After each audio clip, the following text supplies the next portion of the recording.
I picked the smart gun and still felt stupid carrying it. Same one everyone recommends. Same one nobody questions. Supposed to be the safe move, but the more I ran it, the more it just felt average. Then right there at the range, a guy next to me kept running this off-brand beat-up pistol, cheap ammo, sloppy grip, and it just kept working. Cleaner than mine. Didn't make sense. Then I saw it again. Different range, different guy, same kind of gun, same result. That's when it got annoying. I wasn't buying smart, I was buying what people agreed with. So I started watching what gets ignored. Not online, in real places. Rental counters, back rows of gun shops. Stuff that sits while the safe picks keep selling. And once you actually run those, some of them start making the obvious choices look lazy. This list isn't about the best. It's about what quietly outperforms its reputation. And number one, a year ago, I would have laughed at it. Honestly, one of these still doesn't make sense to me.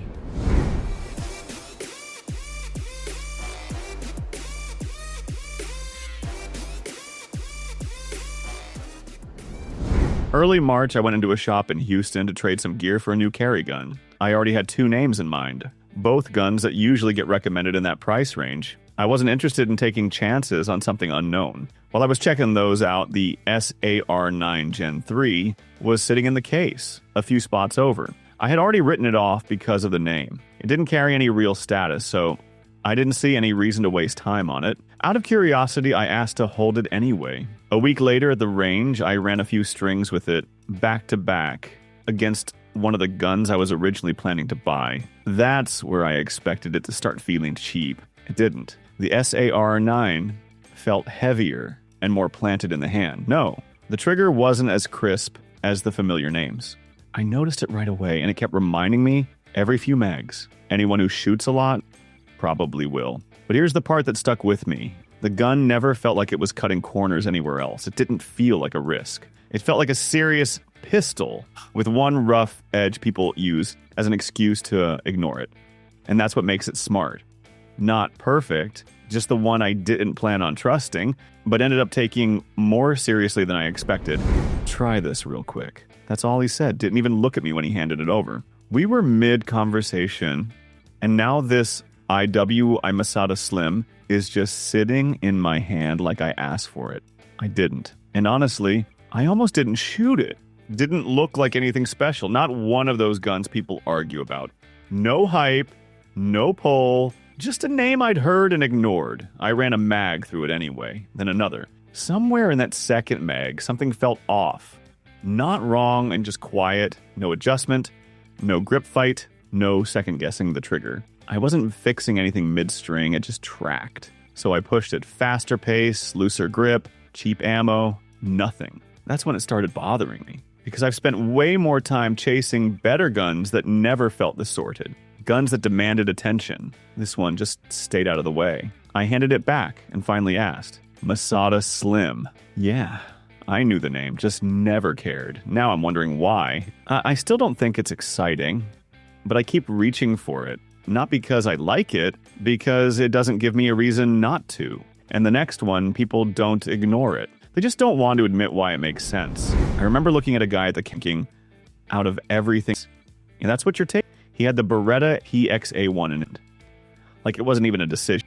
No comparing, no look, just straight to the regis time. It felt cheap. Not just in price, just to ignore. Ugly, no hype.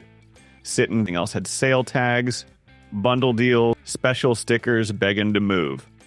That's what did, because the APX A1 didn't have any of that. No count, no push, price every time I saw it while everything was getting marked down. So I asked the guy behind the counter what the deal was. He didn't try to sell me, just said, we keep in. That line stuck.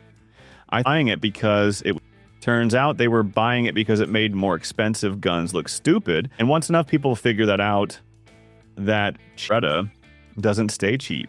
It just stops showing up at that price. You don't know while it's happening. You only notice when the cheap isn't cheap anymore, and the case is already empty.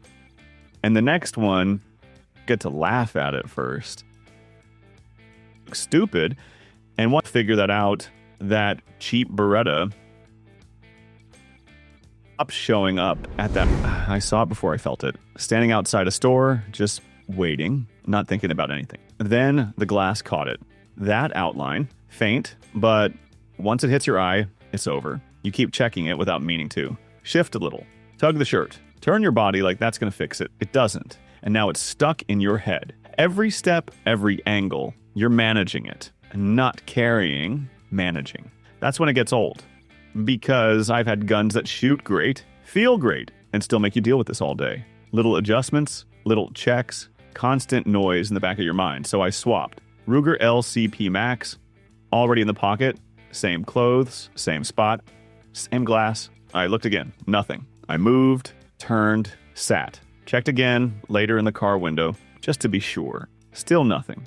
And that's the difference nobody talks about. It's not just smaller, it removes the habit, the checking, the adjusting, that low-level tension that follows you around. Yeah, it's snappy. Not fun to shoot. Feels like a compromise the second you pull the trigger. But out here, in real life, it's the one that lets you forget it's even there. And once that happens, it's hard to go back. The next one flips that completely because it doesn't disappear at all, and that's exactly why it works. I already wrote this gun off once, had one before, and it didn't go well. A couple issues early, enough to kill the confidence, and I got rid of it without thinking twice. After that, anything with Taurus on it just felt like a bad bet. So when the G3C showed up again later, I wasn't interested. Felt like going backwards, but it was there. Cheap enough to not care too much, so I ran it anyway. Just to confirm what I already believed. First range trip, I kept waiting for something to go wrong. It didn't. A few mags in, nothing stood out. Not impressive, not terrible, just steady. Second time out, I pushed it more. Different ammo, faster pace, less careful with it. Same result, no obvious failure, no clean reason to write it off again. That's where it gets uncomfortable, because now it's not matching what I experienced before. I don't fully trust it. I watch it closer, give it less room for error. But I also can't pretend it doesn't work. And that's exactly why it lands here. Because in 2026, a smart buy isn't perfect. It's something that gives you real function at a price most people can actually afford without falling apart on you. The G3C doesn't earn blind trust, but it earns a spot if you're paying attention. Why are you still carrying that? Didn't even sound like a joke, just confusion. Like I missed the memo and everyone else moved on. And honestly, I get it. The PX4 Storm looks dated. Bulky, weird shape, doesn't fit the clean, slim striker look everyone's chasing now. Sitting next to newer guns, it feels like something the market already replaced. For a second, I almost agreed with him. Then we shot it. First mag in, something feels off, but not in a bad way. The recoil doesn't snap like most striker guns. It rolls. Softer, smoother, like the gun isn't fighting you as much. You track it easier without really trying. Ran it again, a little faster this time, same thing. Less jump, more control. That's when that rotating barrel stops sounding like a gimmick and starts feeling like the reason this thing still works. And it kind of flips the whole perspective because while everything else got slimmer, lighter, more modern, a lot of them also started feeling the same. Sharp, snappy, predictable. The PX4 didn't change. Everything around it did. So now this old, weird Beretta ends up solving something most newer guns don't even try to fix anymore. I still get why people ignore it, but I also get why the guys who run one don't let it go. And the last one, I would have laughed at it a year ago. I used to skip guns like this without even slowing down. Saw one in the case about a year ago. Just kept moving. Didn't ask to hold it. Didn't think twice. In my head, it was already labeled.